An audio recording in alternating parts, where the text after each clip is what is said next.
Hi there and welcome to the podcast. I'm your host, Meryl Johnston. The Lifestyle Accountant Show exists to help today's accounting firm owners build successful firms while also living a healthy, happy life without sacrificing sleep, your weekends, or time with loved ones. Today, I'm chatting with Jason Staats. You might know him from his YouTube show for accountants, Jason Daily. Prior to 2023, Jason ran an accounting and tax firm in Oregon. He started producing video content from his garage in 2020, and now he's focusing full-time on being a creator and running Realize, which is a community for accounting firm owners. He has produced commercials for companies like LinkedIn and Zapier. This is going to be a two-part episode with Jason. The first, which you are listening to today, is all about his content creation process. In a separate episode, Jason shares a behind-the-scenes look at deciding to leave his accounting firm and how he managed that transition with his business partner.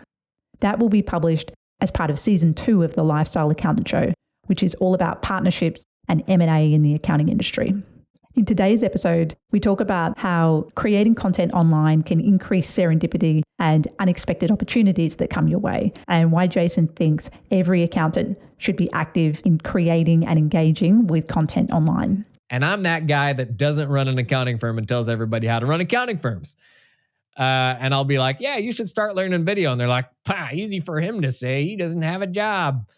And I'm like, no, buddy, I do one YouTube video a week now. I did 2 a week for years when I was running this firm. I'm a firm believer that you will do the things that are important to you, that you make time for. Jason shares the story of how he got started. First of all, by writing on Twitter, which then led to a tech newsletter and him ultimately creating videos.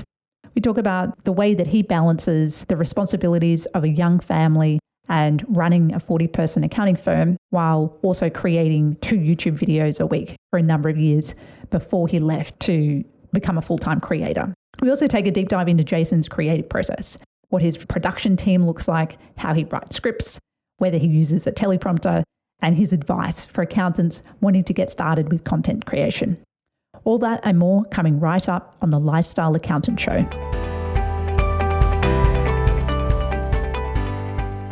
This podcast is brought to you by Teamup, helping you to recruit rockstar Filipino accounting staff without the ongoing BPO fees.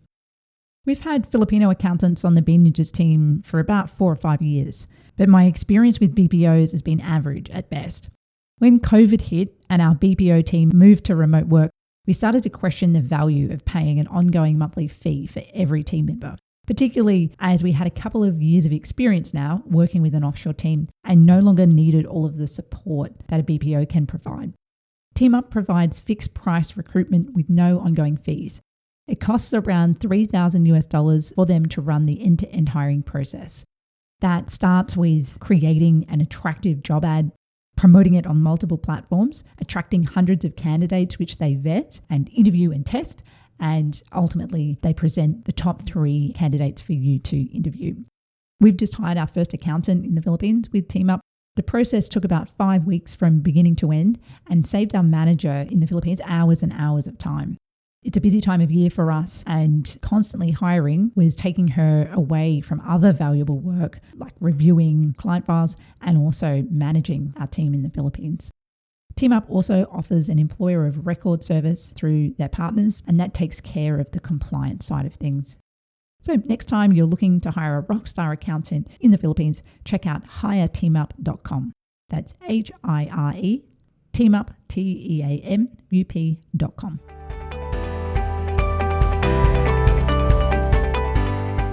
What was the first step of getting into creating content for you, and why did you get started? What opened my eyes was Xerocon 2019 in the US, San Diego. I went there and I looked around and I was like, holy smokes, all these people are trying to solve the same problems as me. Yet for the last decade, I've been like in a cave just trying to solve all of the world's problems myself in a vacuum. And so that totally opened my mind to realize, oh no, like nothing I'm doing is novel. I just have to get the person who's already done it to tell me how they did it and to tell me what to do and what to not do. And that would shave years off of my learning experience. So as soon as I realized that, I'd been poking around on Twitter, and I was just like everybody else, where they're like, well, I don't have anything to say on social media. Like, what am I gonna do? Because we consume like pop culture social media, which like there are very grassroots versions of social media that are much better than all of that. So I just started sharing what I was working on every day. And I was an automation nerd, and I was like working on stuff in Zapier. And this was like very early days Zapier. And I just started sharing kind of stuff I was doing each day. And it attracted people who were doing the same kind of stuff. And eventually I was able to start stealing ideas from people. And it really just started there on Twitter. So it started on Twitter first. And with the things you were sharing written, or were you starting to create, or were you creating videos at that time? That was pre-video. I was just writing stuff on Twitter. And then I started a little like tech discovery newsletter, Launch for Accountants. If you know, you know.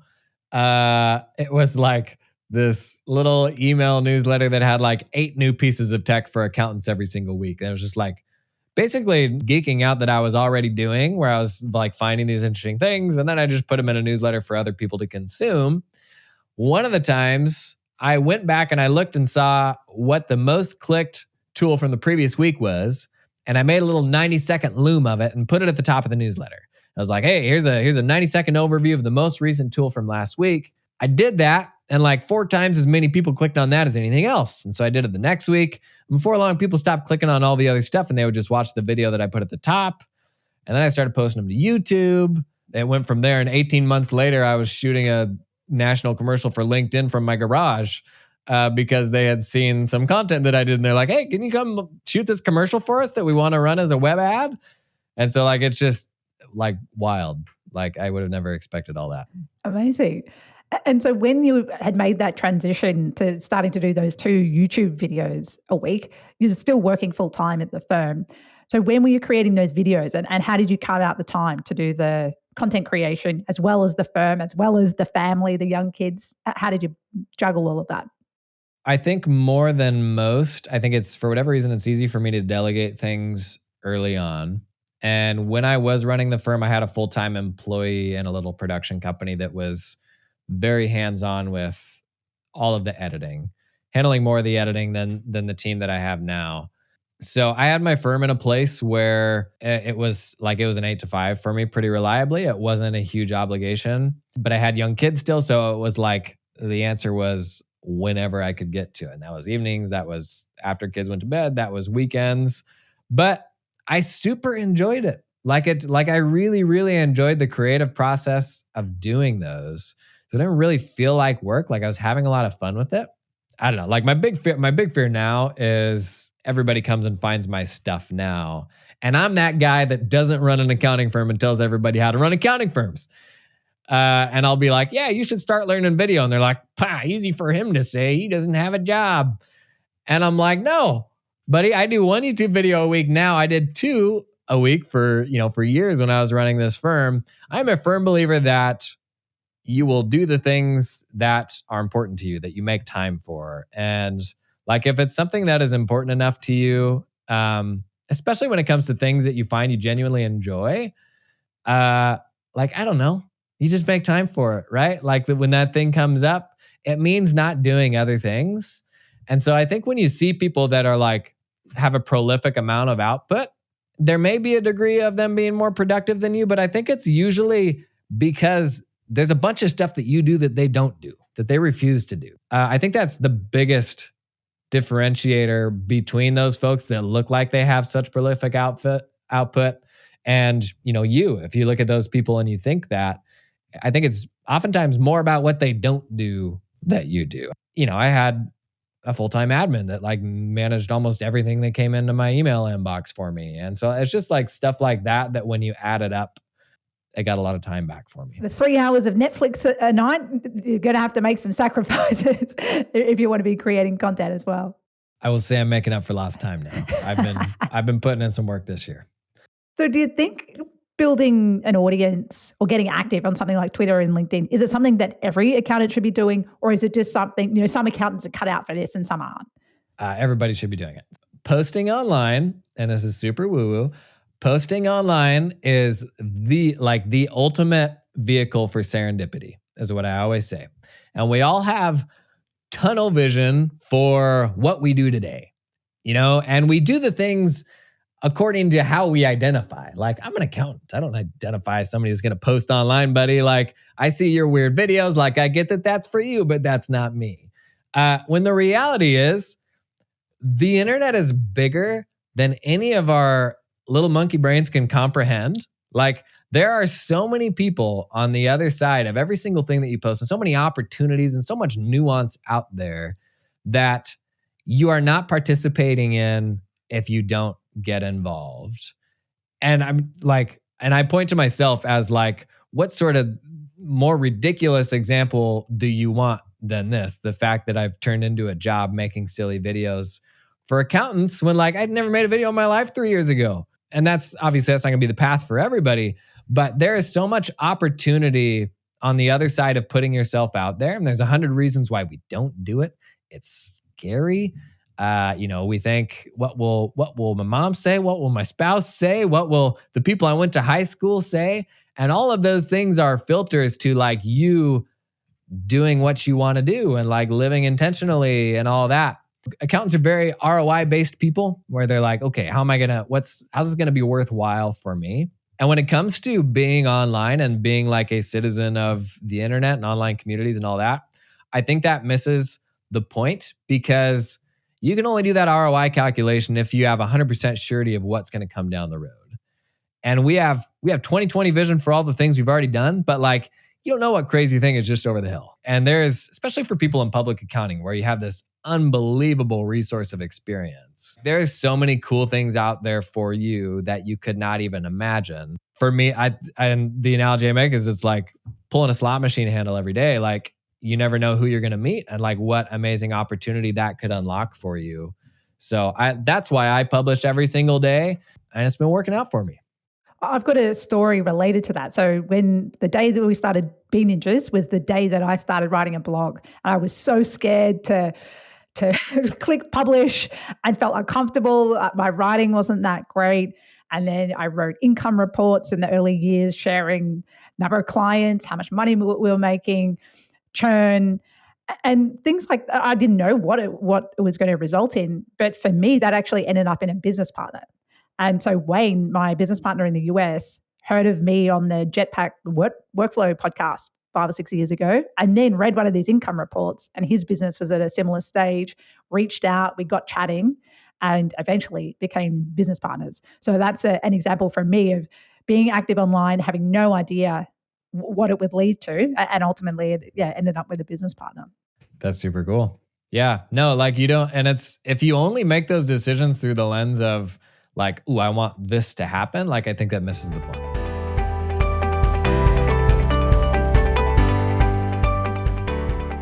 Is managing your advisory services sometimes like herding cats?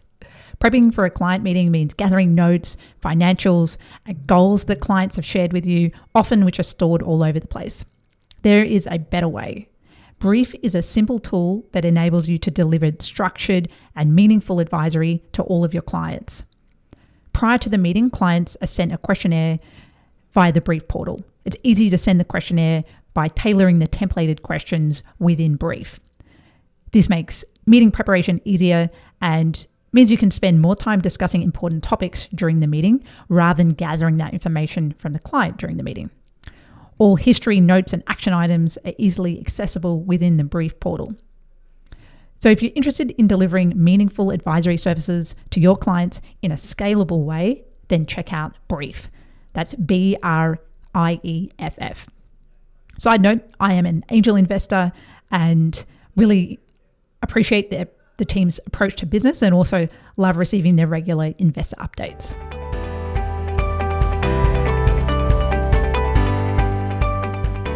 So before we recorded today, I went out to LinkedIn and asked for a bunch of questions about creating content. And so I've got a list for you. So the first one comes from Jack Teal, and he says, "Who writes Jason's jokes? Surely that gold can't come from only one person." That's very kind. I write them all. I do all that stuff myself. I super enjoy it. This year, I've probably enjoyed the writing part of it more than anything else. Just like creating ridiculous things. I did a slide whistle Sarah McLachlan solo in the last video that I published, like for like the more absurd and like off the wall, like, I don't know. I just think accounting can be so dry. It's like it's fun to have a platform to make silly things. Were you always funny, or have you done some training around that? I don't know. I mean, I screwed around like everybody else did. I wasn't like, I don't like no training around like comedy or anything like that. That is something I've explored more this year. I've been doing some improv classes, and that's been a ton of fun to like get you out of your own head. I highly recommend it, whether you identify as a funny person or not.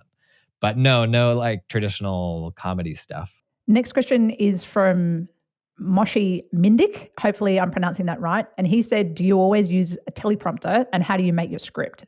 For my YouTube main channel videos, I use a teleprompter generally. Building the script is just like taking a couple days to sit down and chuck a draft in and then kind of tinker with it. And then I usually try to have some sort of funny, absurd thing happening in parallel, because that just breaks up the video. Because at the end of the day, like if we're talking about accounting firms, it is pretty dry stuff. So like you have to somehow create some entertainment there. So yeah, on my main channel videos, I will run that through a teleprompter, because the YouTube meta is like quick to the point. Like I want to get somebody somewhere in 10 minutes in as economical of a way as possible. The daily podcast is me learning how to do the opposite. So I'm talking really just from a few bullet points that I've prepared. And part of the reason why I started doing that was I just wanted to get better at like more clearly and logically being able to talk from the top of my head on those subjects, because actually speaking from a teleprompter kind of took me the opposite way. I realized as I was doing more speaking at conferences, I had kind of trained my brain to like read from a script when I'm presenting, and I could do that well, and it's a useful skill, but I needed to exercise a different muscle to be able to do kind of the more unscripted side. And what does your content creation process look like in the back end? So do you have a number of ideas kind of simmering away that you're thinking about, and then you're refining something? Is this all in Notion or something like that? How does that process work of where you're capturing ideas to the finished product? Yeah, it's a mixed bag. So there's anytime, like if you create stuff, there are times when you'll be on fire and it'll come easy, and times where it will be hard. So when I'm on fire, I try to capture all the stuff that I can, so that in the times where it's coming harder, I can refer back to like those ideas and kind of the outline of an idea that I'd written. But other days, man, something just like you get the bug on something and you're just on fire and you're like, I got to go make this thing right now. And today was one of those days. Have you ever seen the TV show Community? No. Okay. Incredible TV show. There's an episode where the episode is basically split into 6 timelines. And like at the beginning, they like throw a die up in the air, and it comes down, and the rest of the episode progresses like through these different timelines that are increasingly absurd. And then there's like the darkest timeline. And I got out of bed this morning and I was like, that would make for a really funny spin on this roast a firm series that I do, where I get info about a firm and then I like roast the firm. And so that's kind of, I probably spent 4 or 5 hours on that today, like creating this ridiculous spin on like giving practical advice to an accounting firm, but in like a really weird, interesting way. So related to that, we've got a question from Matt from Biz Inc. about what apps do you use? So this is in the content creation process. What apps do you use? What bits are outsourced? Which bits do you do yourself? In the video stuff, I stick to the Adobe Creative Suite generally. I've been doing some AI video stuff actually with Runway ML. And that's like an interesting way to just kind of add funny things to a video. But Adobe Creative Suite for that, I have a junior editor that does the first couple passes on a video, but then all the videos come to me for final edits and sign off, and I'll usually tinker with them a bit before we publish.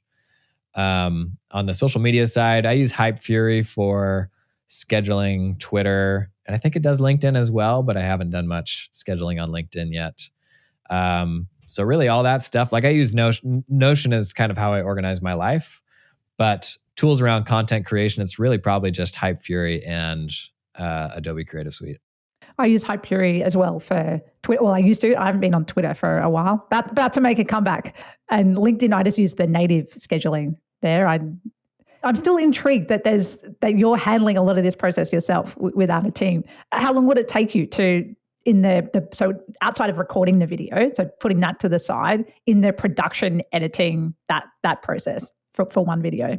If I did the whole thing myself, the last video I did completely myself was when OpenAI announced GPT-4, their new AI model, and they ended the live stream announcement by using it to prepare somebody's tax return.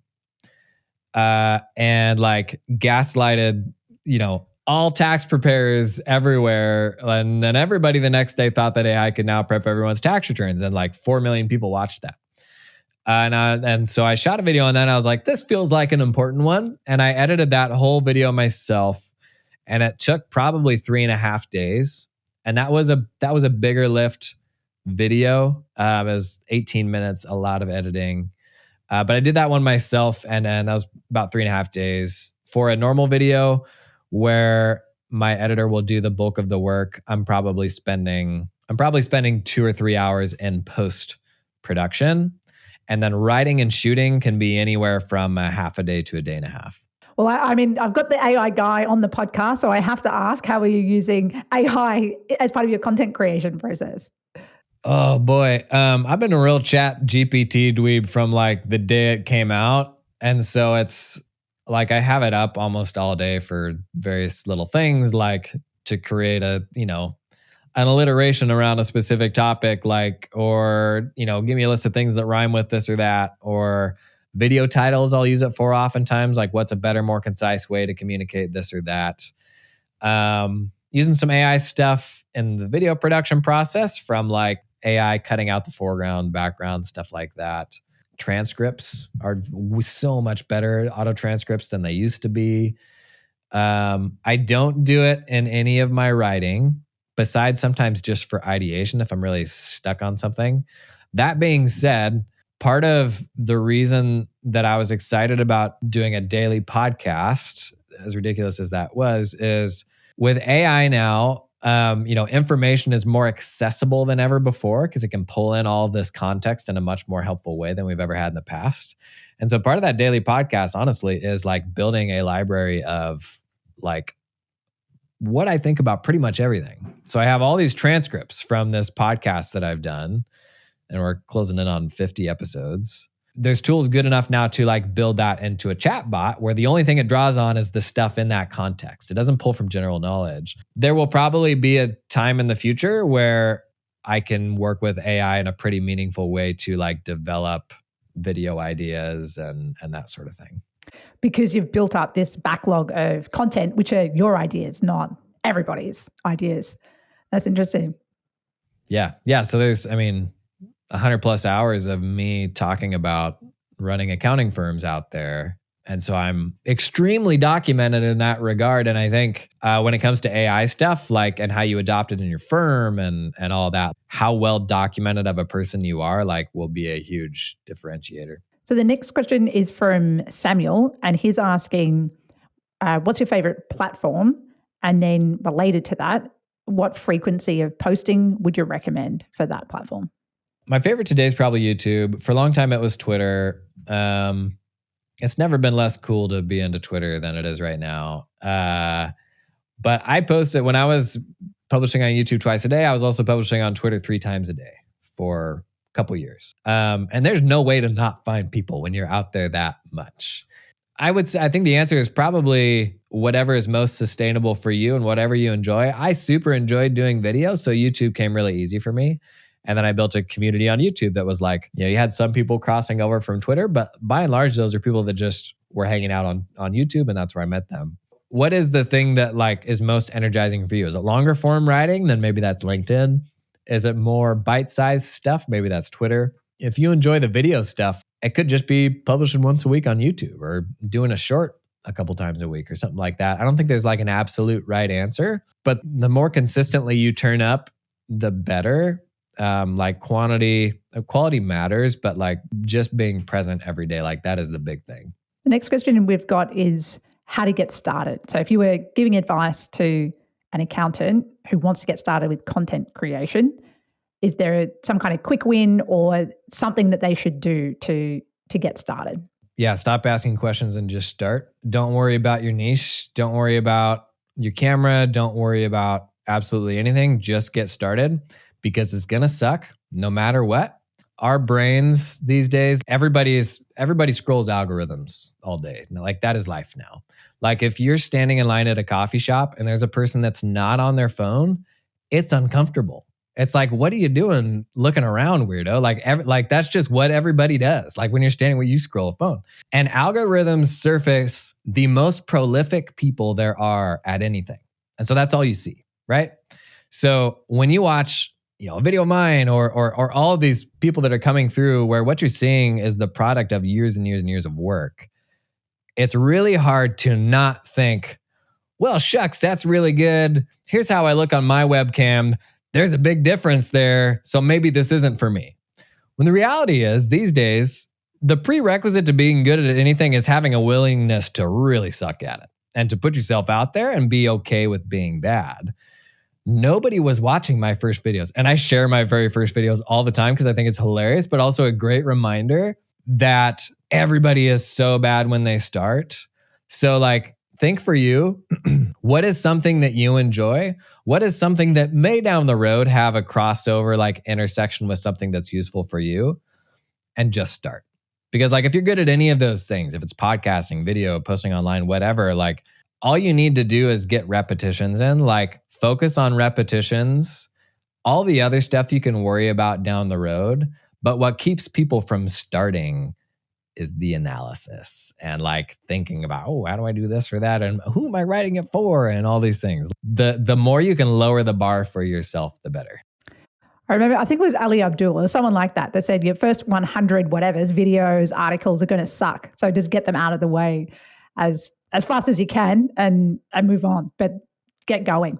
Yeah, I mean, that guy's a great example. He, after like 2 or 3 years of publishing, he had less than 10,000 subscribers. Mr. Beast, the first over 100 videos, he had like less than 1,000 subscribers. The people you see who are prolific at things, you didn't see them when they were spending years developing that craft. And then somebody watches one of my videos and they're like, hey, you're really good at this. What camera do you use? And I'm like, buddy, it's more than that. Or they're like, man, you've got the best editor. And I just go and I cry because like there's so many things that go into like a video hitting right, from like the music and the writing and all these different things, right? But yeah, when you do something well, you make it look easy, and you just like, you got to have the courage to put yourself out there and be willing to just like be bad for a while. Next question's from Gareth Burton, and he says, what's the one thing you would suggest most accountants do to get more lifestyle in their business?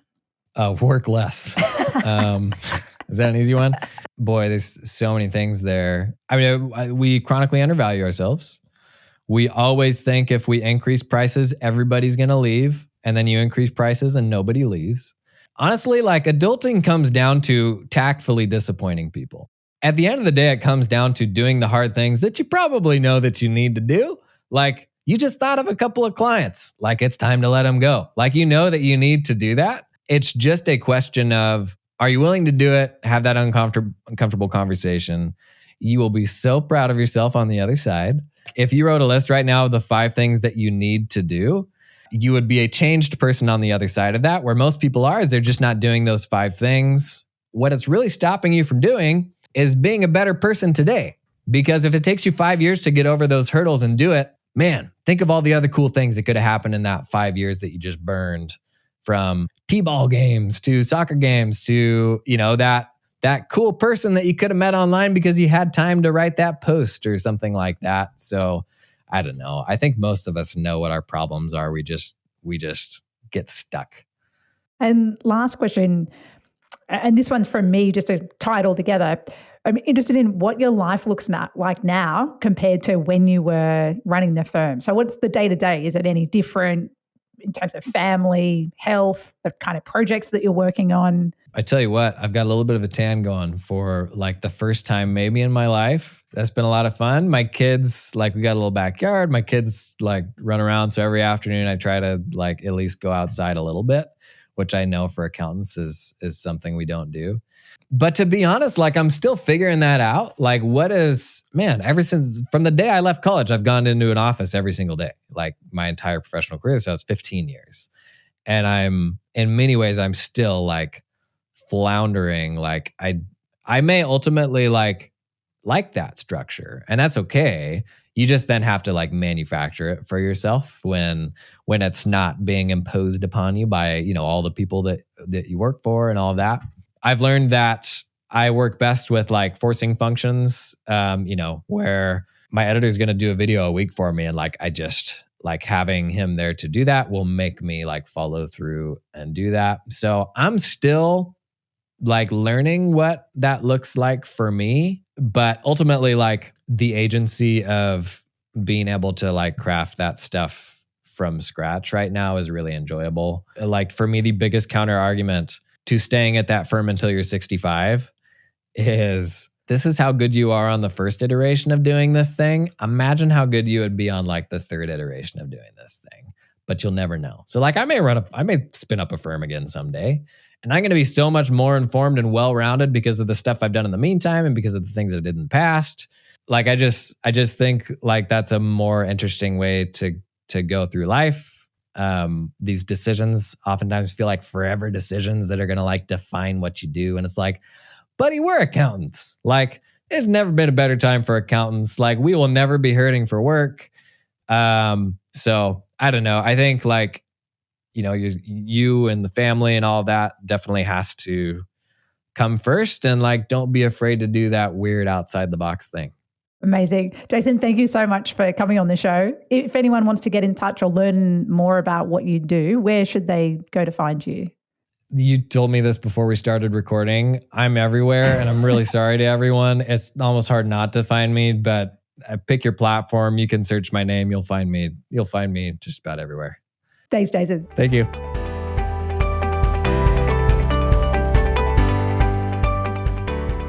As someone who's trying to improve my own content creation skills with podcasting and writing on LinkedIn, I found this chat with Jason equal parts inspiring and useful.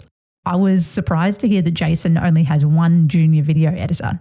I was actually expecting a much larger team based on the quality of his content, but also the sheer volume that he produces. I'm wanting to do a dive into creating videos myself, but it still does seem harder than writing or podcasting.